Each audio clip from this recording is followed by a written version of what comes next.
It's lovely to see the participants of Cape Town 22 Leadership Circle and the guests that are joining us this evening to make it a special celebration. We started this journey March, April, May, because different people came on board at different times last year. And that feels a long time ago. And a lot has happened then in our country, hopefully for the better, in our schools, and also in our personal lives. Members of the COP is Community of Practice. You'll get used to these as the evening goes on. Some members have lost family members, some have suffered trauma, and this evening, sadly, Christopher Jacobs is not with us because his mother passed away on Sunday. He was a principal, and Tahir, her son, his business partner, is here this evening, and Tahir will be doing the presentation on behalf of himself and Chris. Well, you'll be hearing from 7 partnerships this evening that have been involved on this program, this process over the last year. And I hope that will really paint a colorful picture for you of what the PFP Leadership Program involves. But just 3 strands that I want to highlight that people haven't been prepped to include in their presentation.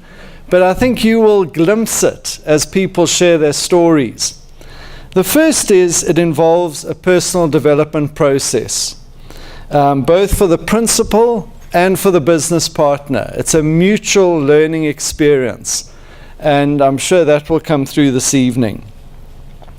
The second is it seeks to improve education, primarily through supporting and developing the principal.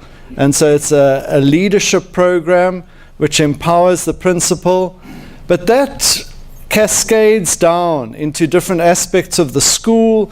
And this evening you'll glimpse, even in this year, some of the impact on the school. And that is one of our key outcomes, is improving education. With other partnerships, they have continued beyond the first year on an informal basis. And then that impact grows into different ways, which is really exciting. And the last aspect is that it's a nation-building process, both for the participants, and I think particularly in our segregated society, as we engage in a space that is safe and where we see each other as equals, it has huge impact for nation building. But it's also, as it impacts the schools, particularly beyond the first year, and as the schools have more impact on their communities. It's wonderful to hear some of the stories from other partnerships that have been going for a number of years, and to see how communities are beginning to be transformed through the impact of this program. So as Severian kindly mentioned, we couldn't really start this evening without having a round. So a round is one of the practices that we learn at our first workshop, the Time to Think workshop. And it's a wonderful practice in that it's very simple. So even if you're experiencing it for the first time, you could go and use it in whatever context you're coming from tomorrow. But each of you, for your voice to be heard as we start this evening together. And with that, there's something very significant about when your voice is heard in a meeting where perhaps you might never be heard. It's always someone else's voice who's being heard. To do a round, there's a sense of equality.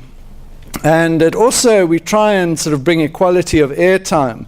So it can help to overcome the kind of dominating voice that's often our experiences in meetings. It's also a time to practice listening with all our attention. I'm aware we've come from different days today, and many of us are still, the day behind is sort of, uppermost in our mind, or perhaps we're thinking about what happens after tonight. And as we do a round, I encourage you to try and just focus on the person who's speaking, and just to hear what they're saying, Don't worry about what you have to say. When it comes to your turn, there's time to think and then to speak. You don't have to have it all prepared. So try and just be aware of where your mind's going as we do the round. You know, are you focusing on the person speaking, or is your attention drifting off elsewhere? And that's a practice, it's a muscle that we can develop. So it's a wonderful practice. So, coming to the round. As we celebrate together this evening, the opportunities, the things that you're going to hear in the different presentations of the year-long process that we've been in, we also come to celebrate life. We're not going to be on this planet forever, but we are here tonight, and we celebrate life. And so the question that each of us is going to have an opportunity to respond to is, what is one thing for which you are grateful in life? So you're just in time for the round, Farron, which we're going to start off with. And so to repeat the question, what is one thing for which you are grateful in life?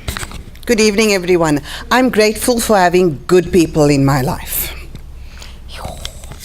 Okay, so I'm grateful for the opportunity to reflect on the journey that has happened this past year with Colin and the partnership in PFP. Was that one sentence? I am grateful for my family. I'm grateful for having my husband back all to myself again. And I'm thankful to start all over again with something new. Thank you. I'm grateful that I'm still relatively healthy. And I'm grateful for my family and my friends. I am grateful for my wife and child, who makes life's challenges all the more easier to deal with. I'm grateful for being able to live in this country, in this time, and to be able to make a difference and to make a contribution. I'm grateful for love in my family life. I'm grateful for the opportunity given to me by the drought to explore ways of living more sustainably. I'm grateful to have my health and to use that to love those that I'm supposed to love and work with those that I'm supposed to work with. I'm grateful to my family and just to be healthy. I'm grateful for my 3 wonderful daughters who always keep me busy and are healthy and alive. Okay, I'm reiterating what everybody said. I'm very grateful for my wonderful family, my 2 daughters, my husband, and my siblings. Very grateful. And friends. And I'm grateful for the fact that no matter what, every day presents an opportunity to learn and grow. And I'm grateful that my life's purpose is aligned with the work that I do every day. I must say that I'm grateful tonight as I listen to people speak, the joy of family and the joy that they bring to my life and the joy of working in this environment too. So thank you. I'm grateful for the love and support of my family and my friends.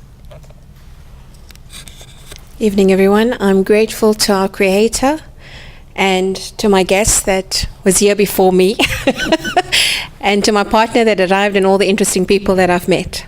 After a bit of a journey, I'm grateful to say that I have found my joy.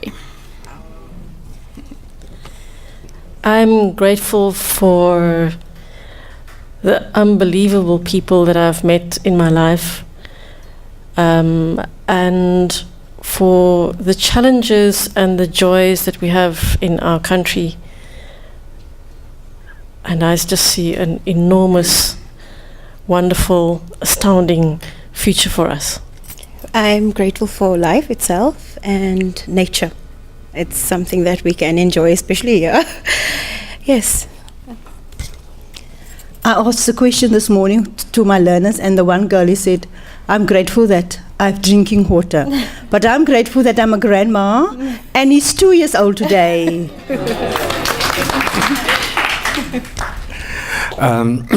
Well, this will be a bit different. I'm grateful for a telescope I just received earlier this week because I actually now can gaze out into the universe and realize actually how big it is and how small our problems and our life and in terms of how we fit in.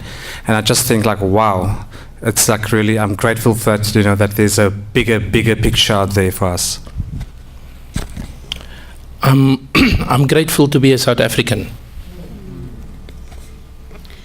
I'm grateful for deep connecting conversations with people. I feel I should say I'm grateful for my wife. But I am also very grateful for the people that I've come to walk with in the last year in the COP, and for the hope that I've received in walking alongside you all. I am grateful to have the Lord God in my life. I'm grateful to have my family and to have an opportunity to contribute the way I do in the organization I work for. I'm grateful for the gift of motherhood, and I'm grateful for family, and I'm grateful for meeting PFP. Thank you. I'm grateful for having an extremely challenging job. So that's a round. And just notice, how do you feel now compared with before the round, when you came in here, sat down, and now having done this? I'm not going to ask you to respond, but it's interesting how we feel often more of a sense of connectedness, or more of a sense of I'm here, I'm present. So please take your seats, and I'm going to hand back to Severian.